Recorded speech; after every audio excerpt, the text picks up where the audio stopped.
இந்த உன்னதமான நிலைக்கு தான் உங்களையும் என்னையும் கர்த்தர் என்ன செய்திருக்கிறார், அழைத்திருக்கிறார். ஒரு நாள் ஆண்டவர் வருவார். இந்த சபைக்காக காத்து கொண்டிருக்கிற அந்த இயேசு கிறிஸ்து மேலிருந்து அவர் வருவார். வந்து தமக்காக காத்து கொண்டிருக்கிற, தம்முடைய வார்த்தைகளை பெற்று கொண்டிருக்கிற, தம்முடைய வார்த்தையின்படி நடக்கிற, தம்முடைய வார்த்தையின்படி விசுவாசிக்கிற, தம்முடைய வார்த்தையை நம்புகிற, தம்முடைய வசனத்தின்படி வாழக்கூடிய மக்களை, சபையில உள்ளவர்களை இங்கே ஏறிவா அப்படிங்கிற ஒரு சத்தம் இனி வரப்போகிறது. அந்த சத்தம் எத்தனை பேருக்கு கேட்க போகுது என்பது நிச்சயமுடையவர்களாய் வாழ வேண்டும்.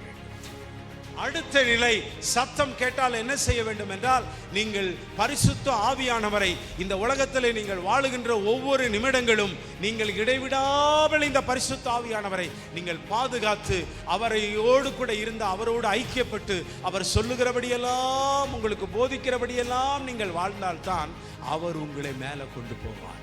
இந்த வார்த்தைக்கெல்லாம் கீழ்ப்படியும் பொழுதுதான் அந்த மகிமையுள்ள தேவனை நீங்கள் பார்க்க முடியும்.